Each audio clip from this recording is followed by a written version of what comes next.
Messieurs les présidents, mesdames et messieurs, c'est avec grand plaisir que je vais vous parler au nom du comité de pilotage du projet Ouvrir. Donc le projet Ouvrir, pour revenir un petit peu dessus, c'est un projet qui est né au printemps dernier du constat très simple que finalement la plupart de nos réanimations ont des horaires de visite qui sont restreints, voire très restreints. Alors que M. Azoulay nous l'a bien montré, ouvrir la porte aux proches, ouvrir la porte aux réanimations, avoir les proches auprès des patients, eh bien c'est bénéfique pour les patients, ça lui procure un soutien majeur et puis ça crée, ça apaise également au niveau des soignants. Nos trois sociétés, la SRLF, la SFAR et le GFRUP, se sont donc associés dans un projet extrêmement ambitieux qui est de permettre aux patients et à sa famille de mieux vivre l'hospitalisation en réanimation. Et par là, nous avons prévu d'aider les réanimations françaises à ouvrir leurs portes 24 heures sur 24, 7 jours sur 7 aux proches. Notre projet a donc débuté par une enquête sur les modalités d'accueil des familles que je vais vous présenter et va se poursuivre à partir d'aujourd'hui par le lancement finalement de la campagne d'ouverture des réanimations dont nous ferons un bilan d'ici un an en espérant avoir atteint davantage de réanimations ouvertes. Donc pour savoir où nous en sommes en 2016, nous avons fait une enquête au niveau des 411 réanimations françaises recensées. Donc ça incluait des réanimations publiques, des réanimations privées, les réanimations adultes et pédiatriques, auxquelles nous avons soumis un questionnaire informatique entre les mois de septembre et les mois de novembre. Sur les 411 réanimations, nous avons obtenu 345 réponses, soit un taux de réponse à 84%. Nous avions 90% de réanimation adulte avec 15% de réanimation médicale, 15% de réanimation chirurgicale et 60% de réanimation polyvalente. Sur ces réanimations, 51% d'entre elles étaient des réanimations universitaires. Sur les 345 réanimations qui ont répondu, nous avons eu 41% de réanimations qui ont déclaré être ouvertes 24 heures sur 24.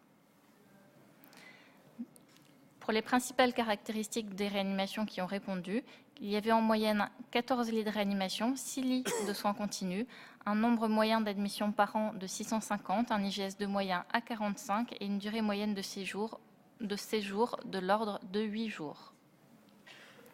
De façon intéressante, la répartition géographique n'influait pas le taux d'ouverture des réanimations. En revanche, le fait d'être une réanimation universitaire était significativement associé à un taux d'ouverture plus important. Quand on s'intéresse au type de réanimation, pour les réanimations adultes, nous n'avions pas de différence entre les réanimations chirurgicales, médicales et polyvalentes en termes d'ouverture 24 heures sur 24. En revanche, nous avions une différence très significative entre réanimation adulte et réanimation pédiatrique, puisque plus de 95% des réanimations pédiatriques sont ouvertes 24 heures sur 24. Nous avons cherché à identifier des facteurs associés à l'ouverture 24 heures sur 24. En pratique, ce n'est pas la taille de la réanimation qui influe cette ouverture. Ce n'est pas non plus la charge de travail, puisque nous avions sensiblement le même nombre d'admissions, la même lourdeur des patients avec le même IGS-2 et la même durée moyenne de séjour. Nous avons mis en évidence que 86% des réanimations qui ont répondu au questionnaire disposaient d'une salle dédiée aux entretiens avec les familles. Or, le fait de disposer d'une salle dédiée aux entretiens avec les familles était significativement associé à un taux d'ouverture plus important. Au final, les facteurs que nous avons identifiés comme associés à l'ouverture 24 heures sur 24 étaient le fait d'être une réanimation universitaire versus non universitaire, le fait d'être une réanimation pédiatrique versus adulte, et puis le fait finalement d'avoir des locaux adaptés. Qu'en est-il de l'accueil des proches en 2016 ? Eh bien, nous avons montré qu'en fait, la plupart des réanimations disposent de locaux à peu près adéquats, c'est-à-dire d'une salle d'attente spécifique à la réanimation, d'une salle dédiée aux entretiens, comme nous l'avons vu juste avant, et pour environ un tiers des réanimations, nous avons pu noter qu'il y avait un personnel dédié à l'accueil des familles, uniquement dédié à l'accueil des familles. Et pour plus de 80% des réanimations, elles disposent d'un livret d'accueil pour la réanimation. Pour ce qui est de l'accueil des enfants, nous avons eu la surprise de nous rendre compte que seuls 68% des réanimations autorisent la visite des enfants. Ce qui était intéressant, c'est que nous avions une différence entre les réanimations qui avaient des horaires restreints et les autres, puisque les réanimations qui étaient ouvertes 24 heures sur 24 n'imposaient généralement pas de limite d'âge, alors que les réanimations qui avaient des horaires restreints mettaient un âge limite inférieur à 4 ans. La plupart des services qui autorisaient la visite des enfants avaient organisé un accueil spécifique des enfants. Pour un tiers des cas, les enfants étaient vus par un psychologue avant de rentrer dans le service. Pour un tiers des cas, par un médecin. Et puis pour une plus petite partie, c'était une infirmière ou une aide-soignante qui voyait l'enfant avant. Et puis pour 6% de ces réanimations, c'était simplement un livret adapté à l'enfant qui était distribué. Quand on s'intéresse aux réanimations à horaires restreints, nous avons pu constater que 81% de ces réanimations ont une seule plage horaire, dont l'amplitude horaire médiane est de 6 heures. Les réticences que ces réanimations invoquent sont multiples et on va les voir. Et ce qu'il est intéressant de savoir, c'est que à ce jour, 63% des réanimations françaises à horaires restreints ne souhaitent pas élargir leurs horaires de visite. Les réticences qui sont invoquées proviennent à peu près également du personnel médical pour 50% et pour 55% du personnel paramédical et sont de l'ordre de difficultés liées à l'accueil des familles, de difficultés liées à l'organisation des soins et une crainte des familles trop envahissantes. De façon tout à fait anecdotique, nous avions 2% où la réanimation a été fermée pour cause de refus de la direction de l'hôpital. Pour finir sur une note un petit peu plus positive, 36,8% des réanimations à horaires restreints actuellement ont un projet d'élargir leurs horaires de visite dans les 2 ans. Et donc, je vous propose qu'on s'intéresse maintenant aux réanimations qui sont ouvertes 24 heures sur 24. Eh bien, nous étions plutôt contents puisque nous avons pu constater qu'en fait, ces réanimations sont ravies et sont tout à fait convaincus par le fait qu'il faut être ouvert 24 heures sur 24 et qu'il faut le rester, puisque 97% des répondeurs à l'enquête nous disent avoir amélioré le service rendu. Elles ont amélioré le service rendu d'une part en fluidifiant les visites, en améliorant le contact avec les familles, et puis enfin et surtout probablement en diminuant le stress du patient.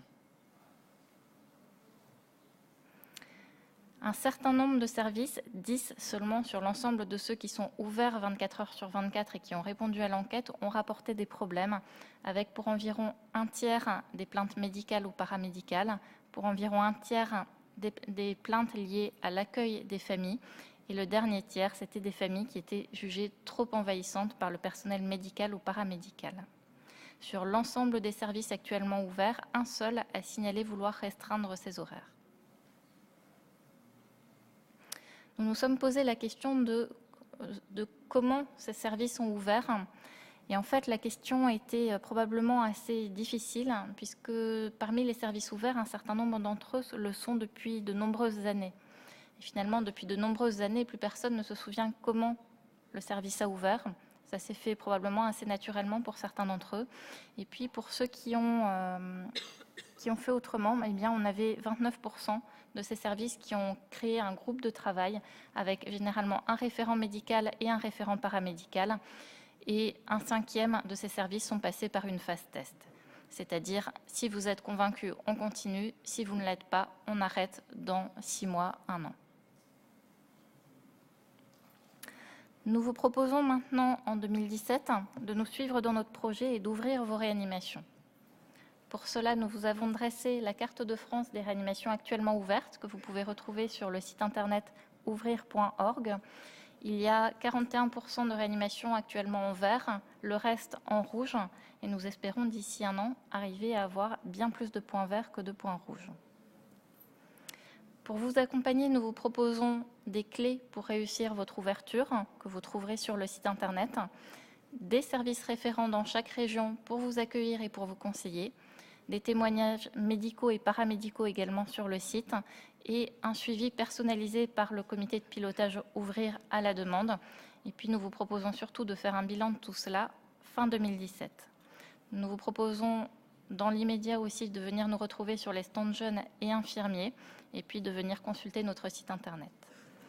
Je voudrais remercier particulièrement le comité de pilotage Ouvrir, la commission jeune de la SRLF, le groupe jeune de l'ASFAR, la commission du congrès infirmier de la SRLF et la commission des publications électroniques et Mathieu pour leur aide précieuse.